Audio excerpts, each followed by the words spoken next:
बिस्मिल्लाहिर्रहमानिर्रहीम। अस्सलामु अलैकुम dear student, hope so you all will be fine. Today we are going to discuss about the introduction to biology and its branches. अब हम देख लेते हैं बायोलॉजी क्या है। Biology basically two Greek word से कंपोज्ड ऑफ है, bios word से and logos. Bios means life and logos mean to study or the reasoning. तो इस वजह से हम इसको डिफ़ाइन कर सकते हैं कि it is the branch of biology that deals with the study of living things. अब ब्रांच ऑफ साइंस क्यों कहते हैं? इसलिए कहते हैं कि साइंस की ये बाकी ब्रांचेस की तरह, केमिस्ट्री और फिज़िक्स की तरह एक ब्रांच है या एक फील्ड है। साइंस भी एक ग्रीक वर्ड सिंशिया से डिराइव्ड है। इसका मतलब है नॉलेज। नॉलेज जब ज़्यादा हो गया तो उसको ब्रांचेस में स्प्लिट कर दिया गया, बायो, फिज़िक्स एंड केमिस्ट्री में। अब हम बायो को मज़ीद आगे देखते हैं कि किस तरह से हम इसमें किस चीज़ को स्टडी करते हैं और किस तरह से इसको आगे लेके चलते हैं। It is the way of understanding the nature. Basically हम इसमें नेचर को स्टडी कर रहे होते हैं। नेचर में लिविंग थिंग्स भी आती हैं, नॉन लिविंग थिंग्स भी आती हैं। इसलिए हम कहते हैं कि बायोलॉजी से कंसर्न लोग जो होते हैं, जो बायोलॉजी को स्टडी कर रहे होते हैं, ऐसे साइंटिस्ट को हम बायोलॉजिस्ट कहते हैं। तो बायोलॉजिस्ट नेचर के अंदर मौजूद living as well as the non living things, जो कि लिविंग थिंग्स को डायरेक्टली या इनडायरेक्टली अफेक्ट करती हैं, उनको स्टडी करते हैं। अब साइंटिस्ट ऐसा क्यों करते हैं? Basically they strive to understand, explain and integrate and describe the natural world of the living things. कि जो नेचर के अंदर लिविंग थिंग्स जो मौजूद हैं, उनके बारे में जो भी उन्हें अंडरस्टैंडिंग होती है, एक्सप्लेनेशन होती है, जब वो जो डाटा इकट्ठा करते हैं उसको एक्सप्लेन करने की कोशिश करते हैं। तो इस वजह से हम कह सकते हैं कि जो लिटरल मीनिंग है बायोलॉजी के, उसको हम स्टडी ऑफ लाइफ या स्टडी ऑफ लिविंग थिंग्स का नाम देते हैं। अब नेचर में अगर हम देखें कि कितनी तरह की लिविंग थिंग्स होती हैं या हम टाइप्स देखें, तो 3 तरह से लिविंग थिंग्स को डिस्ट्रीब्यूट किया गया है नेचर के अंदर। नंबर 1 फॉर्म जो है वो प्लांट्स होते हैं, नंबर 2 एनिमल्स और नंबर 3 माइक्रोब्स। लिविंग थिंग्स 3 तरह से मौजूद हैं, एनिमल्स, प्लांट्स और माइक्रोब्स की फॉर्म में। अब साइंस की लैंग्वेज में प्लांट्स की जो स्टडी होती है उसको हम बॉटनी का नाम देते हैं, जो एनिमल्स की स्टडी होती है उसको हम ज़ूलॉजी का नाम देते हैं, और माइक्रोब्स की जो स्टडी होती है उसको हम माइक्रोबायोलॉजी का नाम देते हैं। What is life? It is very difficult to define the life. Basically certain aspects of the life that are beyond the scope of science of biology, like certain question, what is the meaning of life, कि life का मतलब क्या है, why should there be life, life का मकसद क्या है। ये ऐसे क्वेश्चंस हैं जो इंसानी माइंड में आते हैं, लेकिन वो बायोलॉजी के स्कोप में नहीं आते और बायोलॉजिस्ट जो हैं वो अनएबल हैं इनको डिफ़ाइन करने में। इसलिए ये ऐसे क्वेश्चंस हैं, बायोलॉजिस्ट ने इनको छोड़ दिया है फ़िलासफ़र से और थियोलॉजियंस कहते हैं आलिम को, स्टडी ऑफ गॉड को थियोलॉजी कहा जाता है और उसको स्टडी करने वालों को थियोलॉजियंस कहते हैं, मतलब आलिम कहा जाता है। फ़िलासफ़र्स और जो आलिम होते हैं वो इसको स्टडी करते हैं कि एक्चुअल लाइफ है क्या चीज़, लेकिन फिर भी बायोलॉजिस्ट जो हैं उन्होंने अपने तय कोशिश की है कि वो लाइफ को डिफ़ाइन कर सकें। अब इसमें जो लाइफ की डेफिनेशन है अकॉर्डिंग टू द बायोलॉजी, वो यहाँ पे हाईलाइट हुई है कि life is the set of characteristics that distinguish living organism from the non living objects including the dead organism. मतलब लाइफ जो है वो ऐसी सेट ऑफ कैरेक्टरिस्टिक्स, मतलब ऐसी खसूसियात का मजमूआ है जो लिविंग ऑर्गेनिजम्स को नॉन लिविंग या डेड ऑर्गेनिज्म से जुदा करती हैं। अब कौन कौन से वो कैरेक्टरिस्टिक्स हो सकते हैं? पहला कैरेक्टर जो है, living organisms they are highly organised, मुनज़्ज़म होते हैं। जो लिविंग ऑर्गेनिजम्स होते हैं साइंस के अकॉर्डिंग या बायोलॉजिस्ट के अकॉर्डिंग वो मुनज़्ज़म होते हैं। Number 2 they are the complex entities. Complex entities का मतलब उनका पेचीदा स्ट्रक्चर होता है, कॉम्प्लेक्स स्ट्रक्चर होता है लिविंग ऑर्गेनिज्म का। Number 3 they are composed of 1 और मोर सेल, कि कुछ लिविंग ऑर्गेनिज्म एक सेल पे कॉन्सिस्ट कर रहे होते हैं, कुछ एक से ज़्यादा पे, जिनको आपने प्रीवियस क्लासेस में यूनिसेलुलर एंड मल्टी सेलुलर के नाम से पढ़ा। इसके अलावा लिविंग ऑर्गेनिज्म में एक और कैरेक्टर जो कि उन्हें नॉन लिविंग से डिस्टिंग्विश करता है, they contain the genetic program for their characteristics, जिसको आप हेरिडिटी मटेरियल मतलब डीएनए या आरएनए का नाम देते हैं।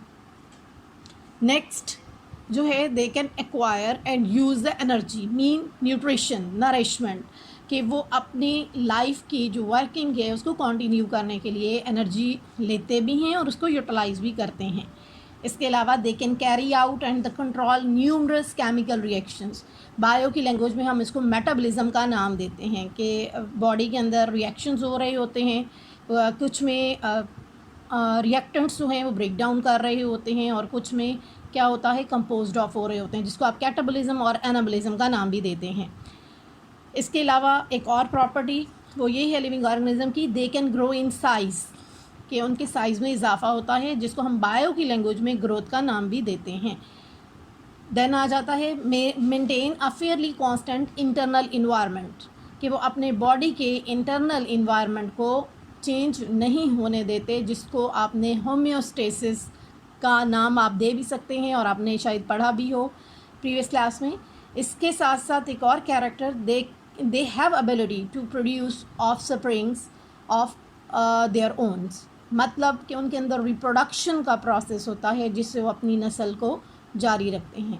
इसी तरह से they respond the changes in their environment, जिसको आप सेंसिटिविटी का नाम देते हैं। जी अभी हमने डिस्कस किया है what is life according to the biology or the biologist, कि बेसिकली वो सेट ऑफ कैरेक्टरिस्टिक्स हैं या चंद खसूसियात जो लिविंग ऑर्गेनिज्म को नॉन लिविंग से डिफ्रेंशिएट करती हैं। अब हम देख लेते हैं ब्रांचेस ऑफ बायोलॉजी के बारे में। चंद एक ब्रांचेस यहाँ पे सामने शो हो रही हैं, लिखी हुई हैं आपकी बुक में भी, पेज नंबर 1 पे चैप्टर नंबर 1 के अंदर मौजूद हैं। मिड में पैराग्राफ है उसके अंदर मेंशन है, लास्ट में भी है इसके बारे में। लाइक इकोलॉजी है, एम्ब्रियोलॉजी है, फिजियोलॉजी, मॉर्फोलॉजी और प्लेंटोलॉजी, हिस्टोलॉजी, एवोल्यूशन, जेनेटिक्स एंड जू जियोग्राफी। इसको एक्सप्लेन भी किया गया है कि इकोलॉजी बेसिकली होती क्या चीज़ है। इकोलॉजी बायोलॉजी की वो ब्रांच होती है जिसमें हम environmental relationship with the living organism हम डिस्कस करते हैं। देन आ जाती है एम्ब्रियोलॉजी, एम्ब्रियो की डेवलपमेंट की स्टडी को हम एम्ब्रियोलॉजी कहते हैं। फिजियोलॉजी, हम functioning of the living organism में इसको हम देखते हैं। Morphology study of form and structure होता है। अब फॉर्म एंड स्ट्रक्चर इंटरनल भी होते हैं, एक्सटर्नल भी होते हैं। जो इंटरनल होते हैं उसको इंटरनल मॉर्फोलॉजी या एनाटमी का दूसरा नाम उसको एनाटमी का कहते हैं, एक्सटर्नल मॉर्फोलॉजी कहते हैं। इसके साथ साथ पैलेंटोलॉजी स्टडी ऑफ फॉसिल्स को कहा जाता है, जिसमें हम फॉसिल्स को स्टडी करते हैं और उसकी एवोल्यूशनरी हिस्ट्री को देखते हैं। नेक्स्ट आ जाता है हिस्टोलॉजी टिश्यू लेवल की स्टडी को, जब हम लिविंग ऑर्गेनिज्म को टिश्यू लेवल पे स्टडी करते हैं इसको हम हिस्टोलॉजी कहते हैं। इसी तरह से नेक्स्ट आ जाता है एवोल्यूशन का मतलब होता है एंसेस्ट्रल हिस्ट्री के आबा अजदाद के बारे में, हसब नसब के बारे में देखना कि लिविंग ऑर्गेनिज्म कहाँ से इवॉल्व हुए हैं। नेक्स्ट आ जाता है जेनेटिक्स में हम heredity material and there distribution in the living organism वो हम देखते हैं। और इसके साथ साथ जू एनिमल से है, जियोग्राफी का मतलब है distribution of animals on the earth. इसमें हम जू जियोग्राफी के अंदर हम इसको स्टडी करते हैं।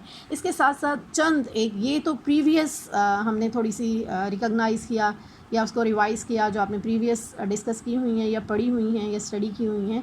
अब हम देख लेते हैं जो आपके सिलेबस का हिस्सा हैं, लाइक मॉलिक्यूलर बायोलॉजी क्या होती है, माइक्रोबायोलॉजी क्या होती है, marine biology, environmental biology, fresh water biology, parasitology हो गया, ह्यूमन बायोलॉजी हो गया, सोशल बायोलॉजी एंड बायोटेक्नोलॉजी। अब वन बाय वन हम इनकी डेफिनेशन स्टडी करेंगे। हम ब्रांचेस ऑफ बायोलॉजी को डिस्कस कर लेते हैं जो आपकी बुक में पेज नंबर 2 फर्स्ट चैप्टर में पेज नंबर 2 पे मेंशन है। सबसे पहले आ जाता है जी मॉलिक्यूलर बायोलॉजी, इसको मोलेकुलर बायोलॉजी का नाम भी दिया जाता है। उसके नाम से ही शो है कि बायोलॉजी की वो ब्रांच जिसमें हम मॉलिक्यूलर लेवल पे लिविंग ऑर्गेनिज्म को स्टडी करते हैं। लिविंग ऑर्गेनिज्म को मॉलिक्यूलर लेवल पे जब स्टडी किया जाता है तो इसको हम मॉलिक्यूलर बायोलॉजी का नाम देते हैं। अगर इसको प्रॉपरली डिफ़ाइन करें तो हम इस तरह से कह सकते हैं कि molecular biology is the branch of biology that deals with the structure of organisms the cells and their organelles at the molecular level, यानी लिविंग ऑर्गेनिज्म के जो स्ट्रक्चर्स होते हैं, सेल होते हैं या ऑर्गेनेलिज होते हैं, हम उनको उनके मॉलिक्यूल्स को कि वो किन मॉलिक्यूल से मिलके बने हैं उनसे हम स्टडी करते हैं। यहाँ से एक चीज़ और भी शो होती है, मॉलिक्यूल वर्ड जो है बेसिकली केमिस्ट्री का वर्ड है। इससे ये शो होता है कि साइंस की जितनी भी मेजर ब्रांचेस हैं वो इंटरकनेक्टेड हैं। मींस मॉलिक्यूल जो हैं वो केमिस्ट्री में बायोलॉजी में इन्वॉल्व होने का ये मतलब है कि लिंक है बायोलॉजी का और केमिस्ट्री का आपस में। नेक्स्ट आ जाता है जी माइक्रोबायोलॉजी। माइक्रोबायोलॉजी क्या होता है? माइक्रो का मतलब होता है स्मॉल। बायोलॉजी आपको पता है स्टडी ऑफ लिविंग ऑर्गेनिज्म को कहते हैं। इसका मतलब हुआ, इसके नाम से शो हो रहा है कि बायोलॉजी की वो ब्रांच जिसमें हम स्मॉलर लिविंग ऑर्गेनिजम्स को, जो हम नेकेड आई से नहीं देख सकते, उनको हम स्टडी करते हैं। तो इसको हम डिफ़ाइन कैसे करेंगे कि it is the study of micro organisms which includes bacterias, viruses, protozoans and the microscopic algae and fungi.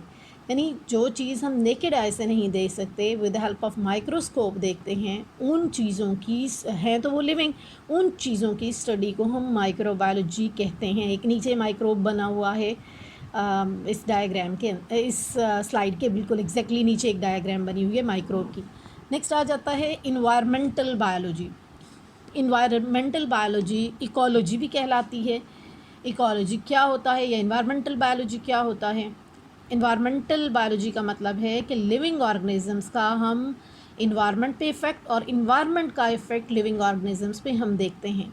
तो इसको अगर हम प्रॉपरली इसकी डेफिनेशन देखना चाहें तो सामने स्लाइड में शो हो रही है कि environmental biology is the study of organisms in relation to their environment, कि लिविंग ऑर्गेनिज्म का अपने इन्वायरमेंट के साथ इंटरेक्शन जो है वो इन्वायरमेंटल बायोलॉजी कहलाता है।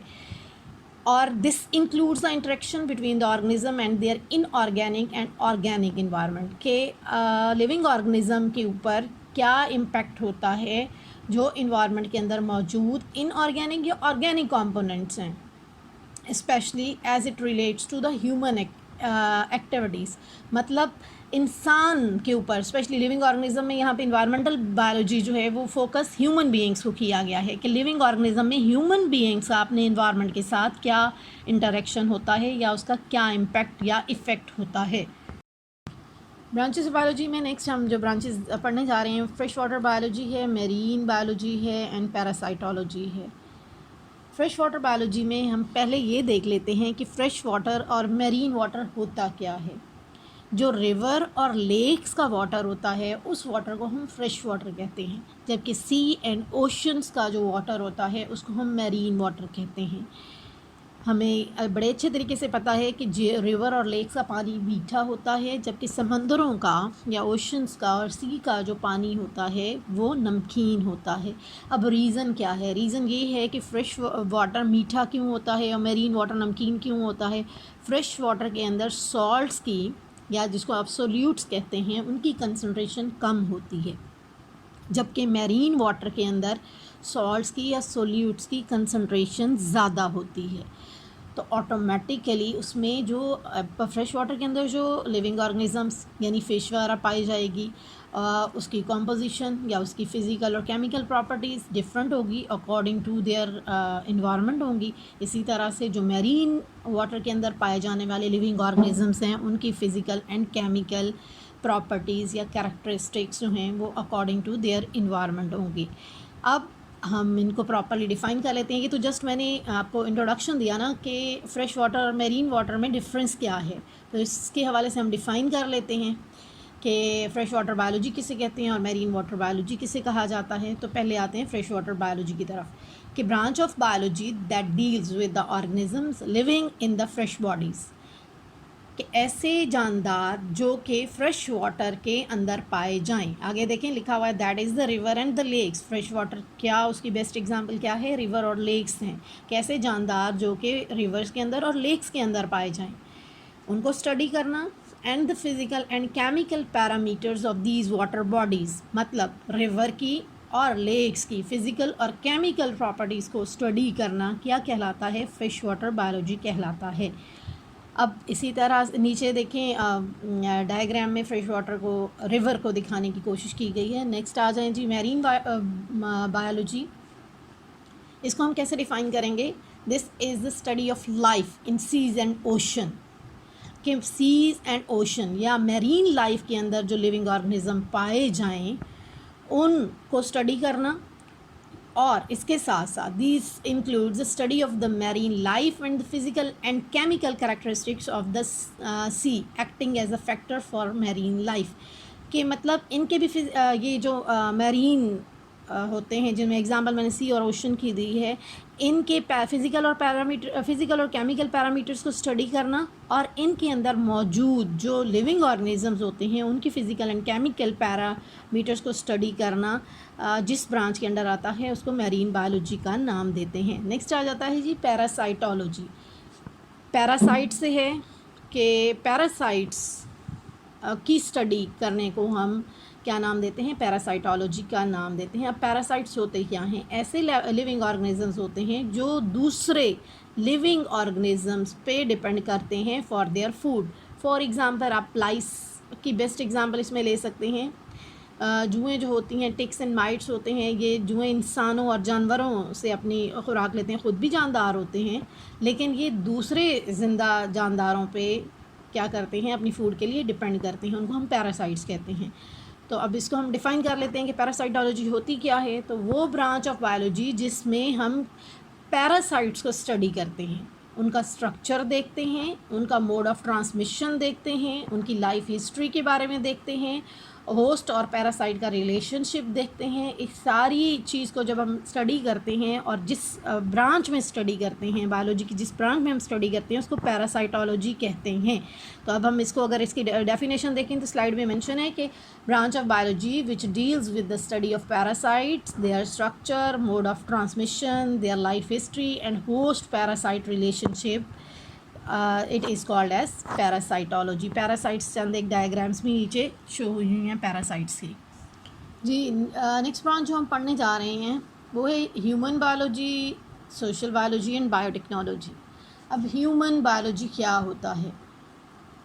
एक मज़े की चीज़ कि बायोलॉजी की जितनी भी ब्रांचेस हैं, जब उनकी हम सब हेडिंग देखते हैं तो उसमें क्लियर कट हमें डेफिनेशन समझ आ जाती है। लाइक ह्यूमन बायोलॉजी है, इसका मतलब है बायोलॉजी की वो ब्रांच जिसमें हम ह्यूमन बीइंग्स को स्टडी करते हैं, उसको हम ह्यूमन बायोलॉजी का नाम देते हैं। अब इसकी अगर हम इसकी स्लाइड देखें उसमें प्रॉपरली उसको डिफ़ाइन भी किया गया है कि it is a branch of biology that deals with the study of man.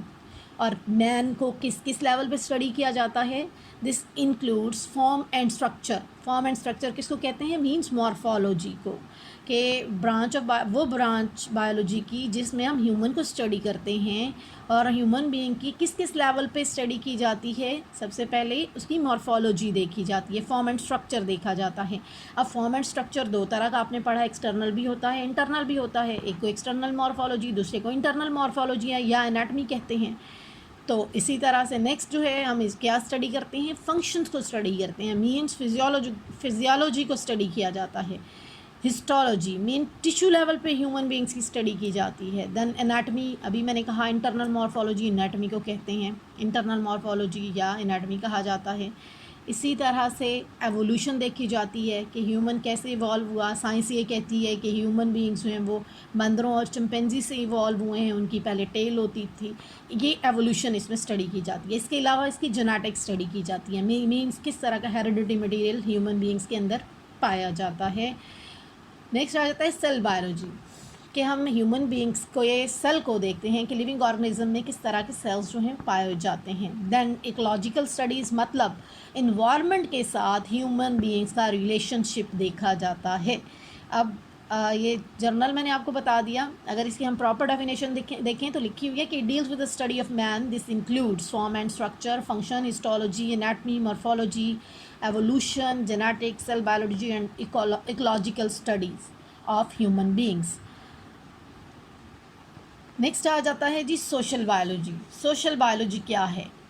कि नाम से शो है कि बायोलॉजी की वो ब्रांच जिसमें हम सोशल बिहेवियर को स्टडी करते हैं, लिविंग ऑर्गेनिज्म के सोशल बिहेवियर को स्टडी करते हैं। अब सोशल बिहेवियर किन लिविंग ऑर्गेनिज्म को स्टडी करते हैं? तो ऑब्वियस है ह्यूमन बीइंग्स का।